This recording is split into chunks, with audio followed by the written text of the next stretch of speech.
সবাতাকো কওঁ হিমন্তদাকো কওঁ যে উল্টাং পাল্টাং কথা নক'ব সেইটো দায়িত্ব মোৰ উল্টাং পাল্টাং মই কওঁ হয় সবাতাকো একো নকৰে তেখেতে মৌনব্ৰত লৈছে মৌনব্ৰত ভাঙিবলৈ অনুৰোধ জনাইছো আৰু অকণমান চকু মেলি চাওক সেই কৃপা সিন্ধু এনে বৰ কৃষ্ণ কৃষ্ণ কৰি থাকে খালি কৃষ্ণ কৃষ্ণ কৰি থাকিলে কাম নাই আপোনালোকে ডাঙৰ ভুল কৰি দিলো কংগ্ৰেছ গালো বিজেপি গালো ভাজপালে জিবি গালো বিজেপিটো কামেই নাই বাৰু এনেই শুই থাকে কোভিড থাকে আৰু এই বিজেপিক যেনেকে গান গাবলৈ জিকাইছিলো এইবাৰ হৰুৱাম কিন্তু আকৌ এইবাৰ আকৌ গান গাই হৰুৱাম কৃষ্ণ কৰিবা বন্ধু আকৌ এবাৰ কলো জাতি মাটি ভেটি সেইবিলাক এইবোৰ লেকচাৰ মাৰি লাভ নাই দেই সেইবোৰ লেকচাৰ বহুত শুনিলে মই এতিয়া 45 বছৰ পাৰ হ'ল সৰুৰ পৰা এইবিলাকে শুনি থাকিলো আৰু তোমালোকো বহুত সৰু এইবিলাক ইহঁতো সৰু বহুত মোতকে আটাইতকৈ বুঢ়া চাগে মই আছে মৰালৈকে এইবিলাক শুনিবলৈ মন নাই আৰু এখন ভাল অসম সুন্দৰ অসম ধুনীয়া অসমখন দেখিবলৈ মন আছে সেইকাৰণে সবাতাকো কওঁ হিমন্তদাকো কওঁ যে উল্টাং পাল্টাং কথা নক'ব সেইটো দায়িত্ব মোৰ উল্টাং পাল্টাং মই কওঁ হয় সবাতাকো একো নকৰে তেখেতে মৌনব্ৰত লৈছে মৌনব্ৰত ভাঙিবলৈ অনুৰোধ জনাইছো আৰু অকণমান চকু মেলি চাওক সেই কৃপা সিন্ধু এনে বৰ কৃষ্ণ কৃষ্ণ কৰি থাকে খালি কৃষ্ণ কৃষ্ণ কৰি থাকিলে কাম নাই কাম কৰিব লাগিব আৰু বেছি ফেষ্টিভেল পাতি থাকিলে লাভ নাই হয় না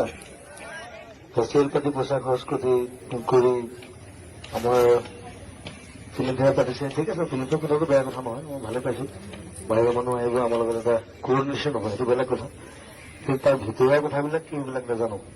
আৰু ইণ্টাৰেষ্টিং লাগিব এতিয়া খেলো ইণ্ডিয়া পাতিছে তাৰ গানটো আকৌ মই বনাইছো দেই মই মানে চেণ্ডউইচ মাজত মই এফালৰ পৰা চেপা কিন্তু মই মাজতে থাকো সদায় মই কাৰো নহয় মই কংগ্ৰেছ নহয় বিজেপি নহয় মই কোনো গভৰ্ণমেণ্টৰ নহয় মোৰ চৰকাৰখন নিজৰ মানুহৰ চৰকাৰ সেইকাৰণে মানুহৰ লগত থাকিম সদায় মানুহৰ লগত থাকিম তেওঁ 400 গুণ অধিক তেওঁ শৰীৰত এলকহল পোৱা গৈছে বুলি কৈছে ইমান কম সময়ত তেওঁ সিমানখিনি এলকহল সেৱন কাৰ লগত কৰিলে যে সেই ইহঁতত থকা সেই যাত্ৰীসকলক ইয়ালৈ আনিব লাগে পৰহি 14 তাৰিখ পৰহি ছিংগাপুৰ কোৰ্টে যিটো মানে এটা ৰায়দান দিছে প্ৰথম পৰ্যায়ৰ ৰায়দানটো তেওঁ তাত কোৱা হৈছে যে জুবিন গাৰ্গৰ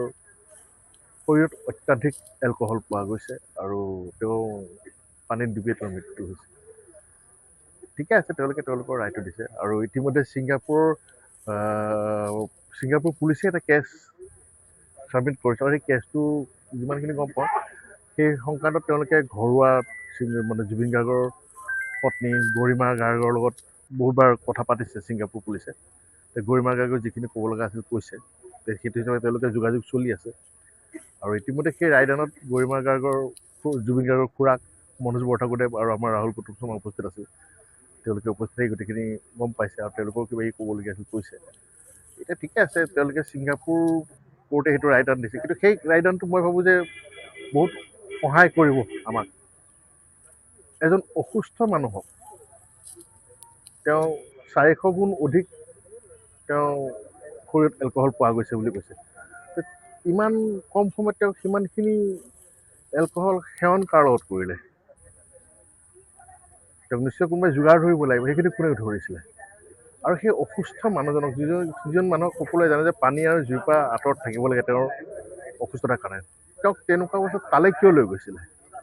আমাৰ ইয়াৰ পৰা যোৱা কেইজনটো দুখীয়ে এতিয়া মই ভাবোঁ যে ছিংগাপুৰত থকা যিখিনি অসমীয়া আছিলে সেই ইয়টখনত যিখিনি তেওঁলোক সহযাত্ৰী হৈ আছে তেওঁলোক সমানে দুখী তেওঁলোকে সমানে উৎসাহ যোগাইছিলে জুবিন গাৰ্গক তেনেকুৱা এটা কৰ্ম কৰিবলৈ গতিকে মই অনুৰোধ জনাম আমাৰ অসম চৰকাৰক বা আমাৰ প্ৰশাসনসকলকে যে সেই ইহঁতত থকা সেই যাত্ৰীসকলক ইয়ালৈ আনিব লাগে আৰু আমিতো ইতিমধ্যে গম পাইছোঁ যে তাত থকা কোনোবা এগৰাকী অসমীয়া ছোৱালী সেই ভিডিঅ'বোৰ প্ৰথমতে তেওঁৰ মাকলৈ প্ৰেৰণ কৰিলে, মাকে কাটি কাটি কাটি হেৰি কৰিলে। অমিত প্ৰভা নহয় আৰু এজনী আছিলে বা চাম গোস্বামী, তেওঁক এতিয়ালৈকে কিয় অনা নাই? তেওঁক এতিয়ালৈকে কিয় অনা হোৱা নাই যে এই আইন প্ৰক্ৰিয়াটোৰ মাজলৈ? তেওঁক আনিব লাগে। মই ভাবোঁ যে সেই আনিলেহে আমি প্ৰকৃত দোষী বিচাৰি পাম। আৰু প্ৰকৃতটো হৈছিল কি জুবিন গাৰ্গৰ সেই ঘটনাটো গম পাম। আটাইতকৈ দুখৰ কথা এইটোৱে যে আমি জুবিন গাৰ্গৰ হেৰুৱাৰ প্ৰকৃত সময়খিনিয়ে আজিলৈকে গম নাপালোঁ। গতিকে মই ভাবোঁ যে এই ক্ষেত্ৰত সম্পূৰ্ণ সঠিকভাৱে এটা এটা কথা, এটা এটা সময় ন্যায়পালিকাই চাব লাগে আৰু উচিত ন্যায় হ'ব লাগে।